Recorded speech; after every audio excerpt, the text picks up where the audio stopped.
พอเท่าหยังเก่าเขาเสถียรเสถียรเขาชื่อจริงเลยลงที่สัตว์เสถียรซื้อจริงเลยเสถียรนามสกุลอันชื่อ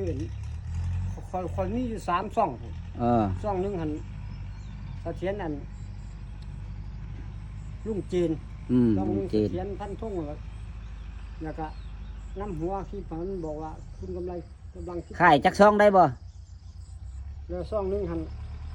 ชื่อว่าตะเถายืนหนึ่งเจ้าบ่ขายจักซองบ่โอ้ยขายได้เอาขายเอาเงิน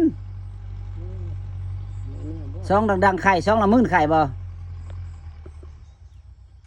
สิบ่ผิดบ่ เอาผิดหยังก็แจ้ง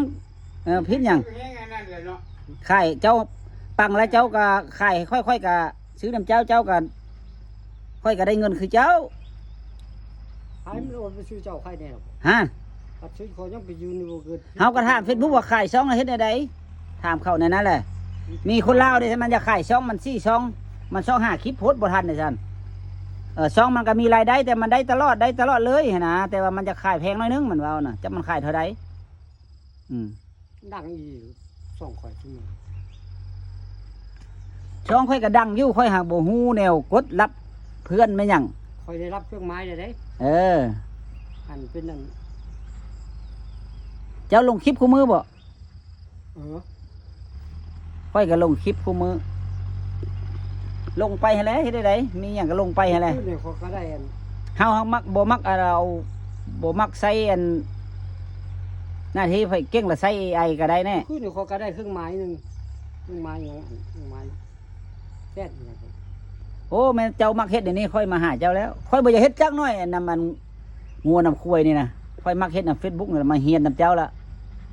ทุกคนช่วยเฮียนนำเจ้าค่อยก็เฮียนเจ้าก็เฮียนนำค่อย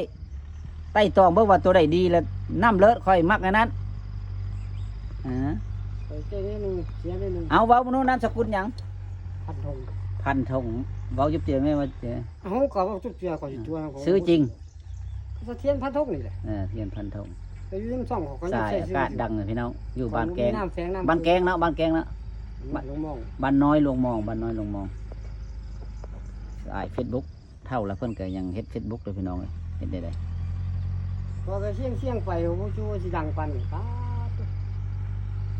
บ้านผู้หญิงบ้านไหนครับเป็นเงินเสือซบน้องสายไปมาทีต้องรถต้องเงินเลย